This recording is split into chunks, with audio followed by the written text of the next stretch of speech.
গাড়ি তো নিয়ে গেছে কোনো ড্রাইভার বউ বাচ্চা ফালাইয়া বাগছে। এই ব্যাটারি চালিত রিক্সাগুলো অবৈধ। বহুত ক্ষতি হয়ে গেছে, কিস্তি উঠাইয়া কিনছি। সকালে বার হয়েছি, এখন হয়তো 100 টাকা রুজু করছি। এ যেন বিশাল এক রিকশার পাহাড়, হাজারো অটোরিকশা আর তার সাথে জড়িয়ে থাকা হাজারো পরিবারের স্বপ্ন।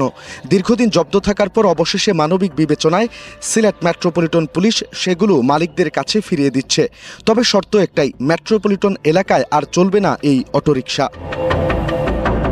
সারি সারি অটোরিকশা, কোনোটির গায়ে জং ধরেছে, অনেকগুলোর চাকা আবার মাটির সাথে মিশে গেছে। নিঃশব্দে দাঁড়িয়ে থাকা এই লোহার কাঠামোগুলো যেন বলে এখানে থমকে আছে হাজারো পরিবারের জীবন। পাওয়ার রিক্সা দিয়ে চালাইয়া রিক্সা একটা কিনতাম, অটো রিক্সা। এটা পরিশ্রমের টাকা দিয়ে আমি কিনছি, বহুত ক্ষতি হয়ে গেছে। এখন খুব বড় অবস্থা আছে, কোনো শুধু ডাইল ভাত খাইয়া চলি আর যা কিস্তি দিয়ে গাড়ি কিনে হয়েছে, এখন কিস্তিও মারা লাগে।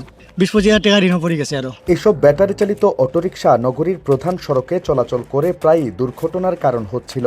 শুধু তাই নয়, এই যানগুলো অধিকাংশ সময় অবৈধ সংযোগে বিদ্যুৎ ব্যবহার করে চার্জ করা হতো, যা বিদ্যুতের অপচয় ও পরিবেশের জন্য ঝুঁকিপূর্ণ।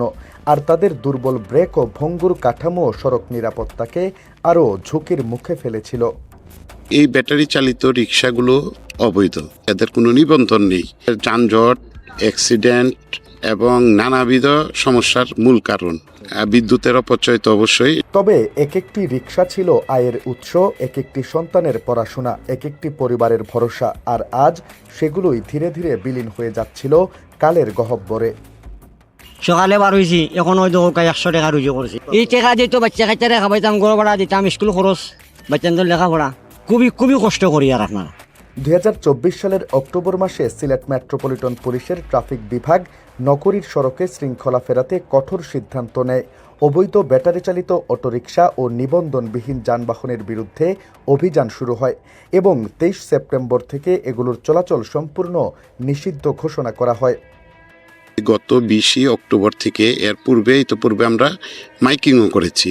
এরপর আমরা এগুলি আটকের প্রক্রিয়ায় চলে গেছি। দীর্ঘ 6 মাস যাবৎ এগুলি আটক আছে। এরপর থেকেই শুরু হয় জব্দ অভিযান। একটির পর একটি অটোরিকশা এসে জমা হতে থাকে ডাম্পিং ইয়ার্ডে। কিন্তু এই অভিযানের আরেকটি দিকও ছিল, হাজার হাজার চালক হঠাৎ করেই হয়ে পড়েন কর্মহীন। অনেক পরিবার পড়ে যায় চরম আর্থিক সংকটে। কারো সন্তানের পড়াশোনা বন্ধ, তো কারো ঘরে চুলা জ্বলে না। কই যাইমো কোনো দিশ পাইতাছি না। কোনো ড্রাইভার বউ বাচ্চা ফালাইয়া বাগছে। চুলা তো বন্ধ, পুরা অসহায় আমরা। মাজন উল্টা চাপ দেন আমার গাড়ি আনিয়া দিত। ঠিক এই জায়গাতেই আসে নতুন সিদ্ধান্ত। আইন প্রয়োগের পাশাপাশি মানবিকতার দৃষ্টান্ত স্থাপন করে সিলেট মেট্রোপলিটন পুলিশ। চাইলেই এসব রিক্সা ধ্বংস করে দেওয়া যেত, কিন্তু তা না করে প্রকৃত মালিকদের কাছে ফেরত দেওয়ার উদ্যোগ নেয় পুলিশ। এইগুলি নষ্ট করলে এটা আমাদের দেশের মানুষেরই এটা ক্ষতি হচ্ছে। আলটিমেটলি ধ্বংস করলে তো এখানে অনেক টাকা পয়সার ব্যাপার, অনেকের রুজিরও ব্যাপার ছিল। তবে রয়েছে কঠোর শর্ত। এই অটোরিকশাগুলো আর মেট্রোপলিটন এলাকার সড়কে চলতে পারবে না। অর্থাৎ একদিকে সড়কে শৃঙ্খলা ও নিরাপত্তা বজায় থাকবে, অন্যদিকে আবারও বাঁচার সুযোগ পাবে হাজারো পরিবার। 100 টাকার নন জুডিশিয়াল স্ট্যাম্পে লিখিত দিবে আর কখনো সিলেট মহানগরী এলাকায় চালাবে না। যে আটক করার সময় তাদেরকে একটা আটক রসিদ দিয়েছি, অবশ্যই মূল রসিদটা নিয়ে আবেদন করতে হবে।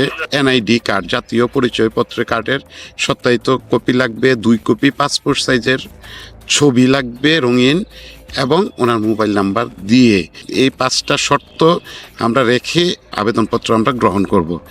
এরপরে আমরা পর্যায়ক্রমে আমরা এই গাড়িগুলো ছেড়ে দিব। পুলিশে এখন ফেরত দিতেছে, এগু আমরা মনে করি বালা, যে এরা তো কিস্তির গাড়ি, এখন ব্যাটারি যদি খুলিয়ে তারা চালায়, এরার জন্য বালা। আইন আর মানবিকতার এই ভারসাম্যই যেন নতুন এক বার্তা। শুধু শাস্তি নয়, পুনর্বাসনও হতে পারে সমাধান।